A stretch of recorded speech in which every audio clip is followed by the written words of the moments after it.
everybody, welcome back. Monday Morning Briefing, episode number 89. It's January the 6th, 2023. Happy New Year to you. Hopefully you had a very Merry Christmas and a good holiday season. Rounded out the end of the 2022 and got everything kind of buttoned up. Hopefully all your Christmas orders went smoothly and that you're ready to tackle this new year. It seems like it's already rolling pretty quick. We're already 6 days in.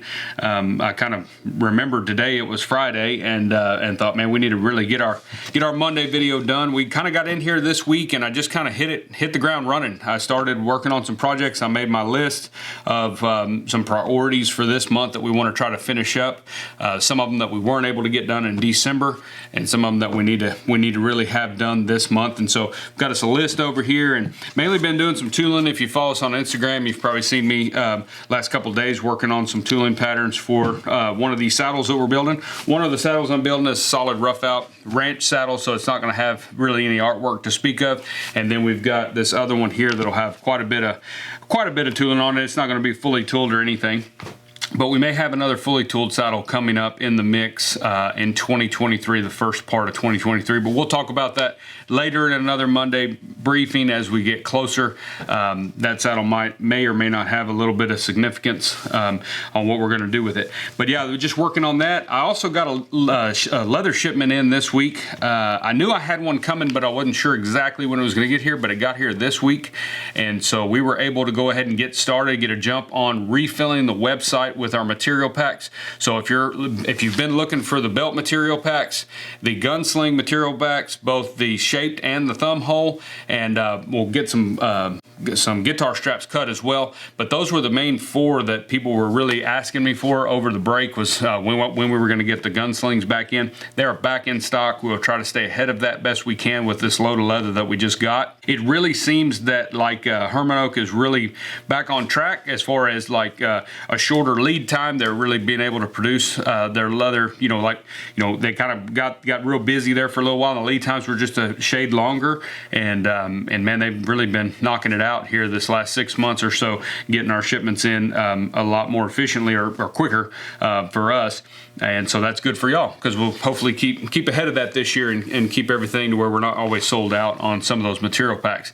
Incidentally, some of the material packs, we did talk about that at the end of last year, that we were going to have to do some price increases on those. Leather's been slowly creeping up, like everything else that we have in the economy we're having to deal with now. Higher gas and food and different things out there. Leather's not immune to that. So leather prices have gone up. I hadn't really paid attention to them, to be honest with you. I think we mentioned that before. I should have reassessed it somewhere probably around the summertime, but I just didn't really pay attention to it. So some of the items, like the Gunslings, they did make one of the larger jumps percentage-wise off their original price, and that's just simply because we were probably a little cheap on those right at the start when we first started selling those shaped cut type pieces. And the thing with a shaped versus a straight cut piece is not only the amount of material that it uses, but you've also got to remember the amount of waste that it creates.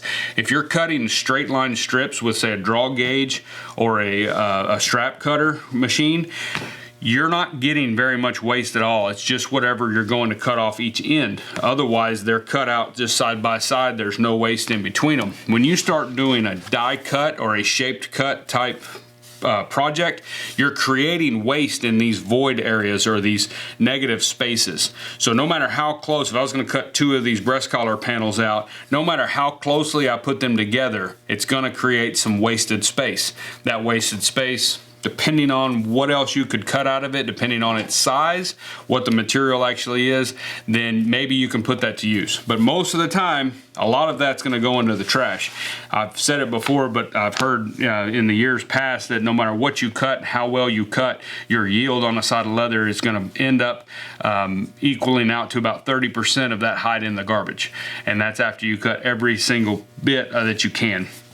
I don't know how true that is. That was an anecdotal data point that I had heard from a very reputable source years ago, and they cut hundreds and hundreds of sides of leather every couple of weeks. And so I trust that they're probably pretty close, because they cut a lot more things than we even cut today. So that's something to think about. But when we're doing that and we're looking at pricing, we've got to look at that too on some of those shape cuts. So like I said, I think on the Gunslings, we were getting charging $20 on those.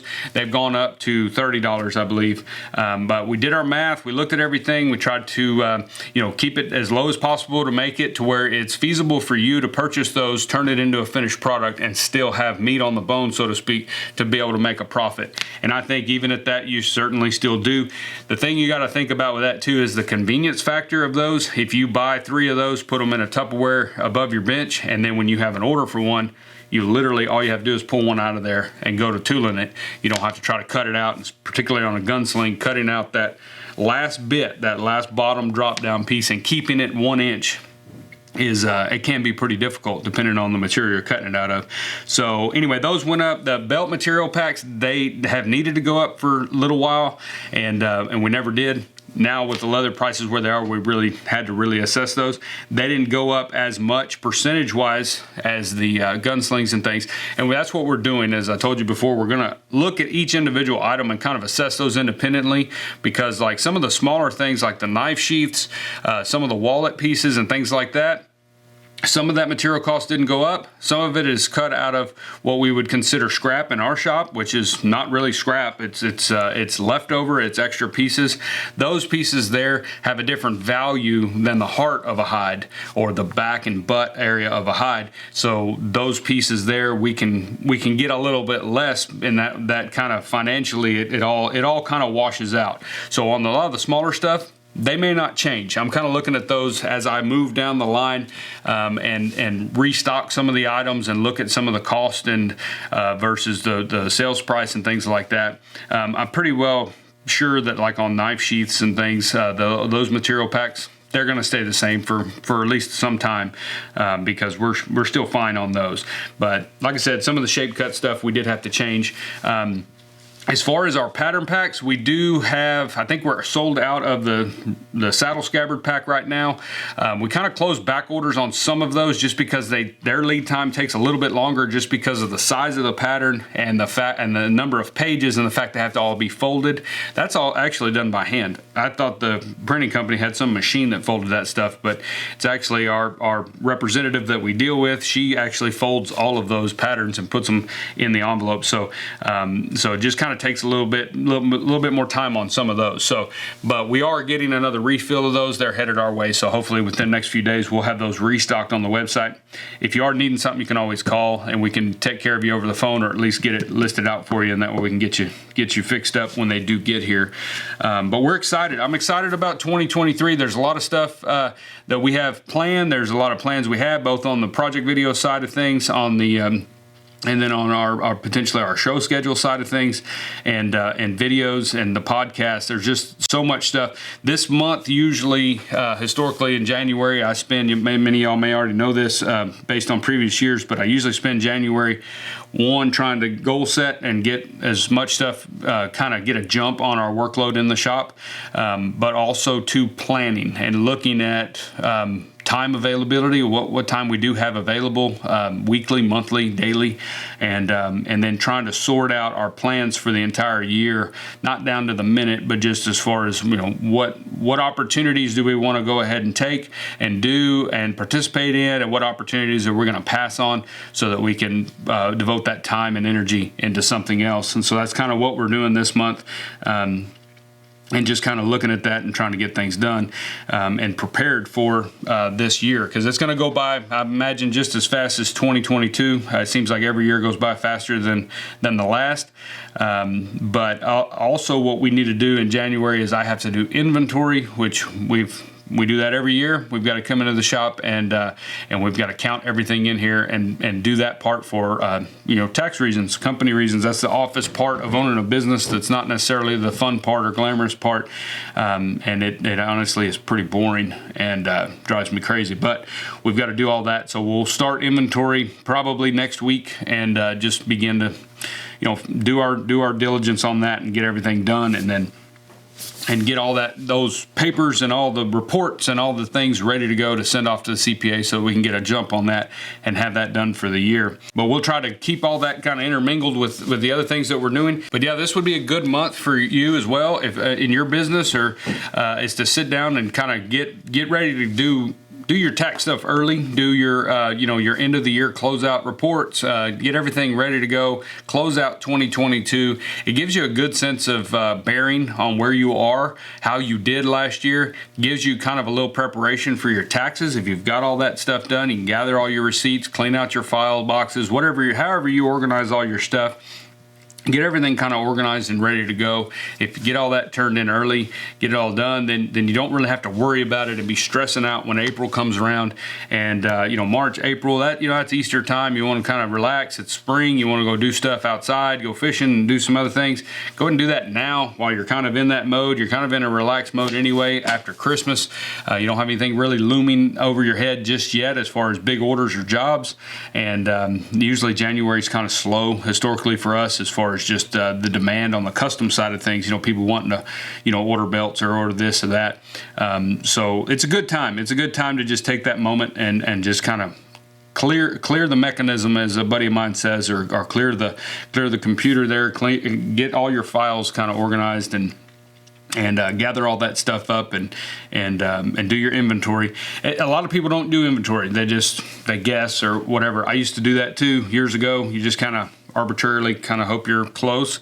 I found it very useful to truly do the inventory and within reason. I mean, you can't count off every square inch of leather that you have in your possession in your shop on December 31st, but within reason, count your buckles, count your paint, the full bottles of paint that you have, or all of your stuff, your full sides, your scrap leather. Try to guesstimate that. Get a good number value on the inventory that you are maintaining in your business, and it'll really clear up your books and give you a real clear picture of kind of where your profit actually sits for the year. And like I said, a lot of people don't want to show a profit, or they want to do this or that, or kind of do the books however they do them. And I found it very useful to have clear and concise books and be able to really understand where your business is, and knowing what you spent versus what you brought in versus what you still have. If you get those three parts kind of right, you've got a much better picture on how to move forward in the upcoming year. It gives you a lot better idea of whether you can or cannot afford to implement another piece of machinery into your business, or whether whether you should take that step and do that little addition onto your shop so you have more square footage, whatever it might be. All those things that you're thinking about, it's hard to do if you're just guessing. And so it really helps just to get the foundation or the fundamental numbers of your business correct. And then you can make better decisions as you move forward. So I'm not a CPA, I'm not an accountant. I have one. That's why I have one. They kind of help to keep everything kind of where it needs to be. And I just do my part to do the proper bookkeeping so that they can have accurate numbers. Because if I'm feeding them, it's kind of like computer, you say, I think in computers and stuff, garbage in, garbage out. That's kind of what this is. If you're giving them numbers that aren't really correct, or they're off, or they're really, just discombobulated and nothing's real clear, and then the numbers you get at the end may or may not be right. And so that can kind of mislead you in your decision making for the next year. Because that's what I kind of do. I kind of look at last year, and then I look forward to this year and say, okay, this worked last year. Let's do more of that, or let's put more attention towards that, more energy, more resources into that opportunity. This did not work as good. So we may steer away from that. We may stop doing it altogether, or we may just change it or pivot that and try to readjust that. What could we add to it or take away from it that would make it better? And that's kind of what we're doing, the first quarter for sure, but January mainly is that we're looking at all of those things. Claudia and I are talking a lot about the direction we want to go with the channel and the store, and as far as future classes and things like that we've talked about a lot on this channel. And so this is our opportunity to just kind of reflect and look at actual data from a year and see what's best for the business, what's best for our customers and the need that we're trying to fill. So that's what we're kind of doing. Other than that, we're we're back at it. We've got a show. We've got a play day this weekend for the kids. So I don't know if it's the last one. I want to say it's the last play day of this little series, but I could be wrong. But then next weekend is going to be really busy. We've got the local show here in town. Our kids are in Clover Kids, which is, they're not actually old enough yet in 4-H to be able to show an animal. But the Clover Kids, they do a little project, like a little poster project on an animal, and do a little research and that kind of deal. And so they're going to be presented at the actual stock show during the middle of the show. They're going to bring the Clover Kids in and introduce them and talk about the Clover Kids group. And so that's really cool. My wife is involved with that, so she'll be doing that. But on that same day, we will be in Gonzales at a cow show, and it is actually the end of the year show. And so they'll have the award ceremony. I'm pretty sure that our kids are going to be winning a buckle at that show, so they really need to be there. So their grandparents are coming and that kind of deal. But the show here is during the middle of the day. So Claudia will actually leave that show. We'll stay over there, and hopefully she won't miss any of the award ceremony, but then she will drive back to Moulton, do presentation at the Moulton show, and then come back over there. And then once we get back from that show, we actually will unload the trailer, get everybody settled in. Grandparents will watch the kids, and her and I will go to the stock show buyer social here in town that evening, Sunday evening. And the buyer social there is where, the kids are paid for their projects, their animals, and how they do their fund distribution or auction. And so the shop always puts some money towards that show program to benefit those kids. And so we'll be there. Hopefully I won't be there by myself. If that show runs long, I may have to come back and go to that by myself without her and take care of that. But yeah, it's going to be a busy Sunday. A lot of stuff going on. I remember growing up, our show and our big stock show and everything, I was real involved in 4-H, and our big stock show and everything was in January. And from what I remember, every single time we had our show, and we had a big county, and it was a big show. It was always cold and raining at the same time. I don't ever remember one of them being dry. So luckily this one, it's Moulton. It's pretty small, so it takes a couple hours and the show is over, so it's not very long. So and it's inside. They've got a nice barn and things where they're set up, so it'll be good. But yeah, lots of stuff going on in January. Not so busy in the shop, like I said, other than my saddles. That's pretty much all we're focused on right now, is trying to get the saddles done and focus on DG Leathercraft and making videos. I am working on some project videos. I've got one little one. It'll be a short, quick little project video, but I think you're really going to like it. That one hopefully will be out maybe next week, beginning of next week, and it's going to be, I think it'll be pretty popular. It's one that I get a lot of questions about, a lot of requests, but it'll be a real simple build, and then we'll be working to finish up the Weekender bag. That one has turned out to be quite an endeavor. It's going to be it's going to be one of those challenging projects to build, but I think it's going to be a really, really cool project. Real good project video and hopefully a good pattern pack. So it's a little more involved though than anything we've done yet, but we're working on that one as well, amongst many others. So we're excited about the year. We're excited to have you with us here on the channel. If you haven't already, be sure and hit that subscribe button for us, and that way you won't miss any videos this year that come up. Also, you might want to go to dgsaddlery.com and sign up for the Leathercraft newsletter if you're interested. That newsletter is just a place where we send out any kind of new product designs, product drops. We'll put those out there to the newsletter first, and then we sometimes just send out information and different things, different goings on inside the shop and things like that. So it's a good way to stay connected with us and not miss something on your social media feed or something like that. But we just want to thank all of you guys who are a part of DG Leathercraft and signed up for the newsletter, watch our videos, partake in our resources and patterns that we put out there, and content that we create. We're glad that it's adding some value to your shop and to your skill set, and we're getting a lot of great feedback on it. So hopefully this year is no different. We look forward to it, and I appreciate you guys watching, and we'll see y'all next week in the Monday morning briefing.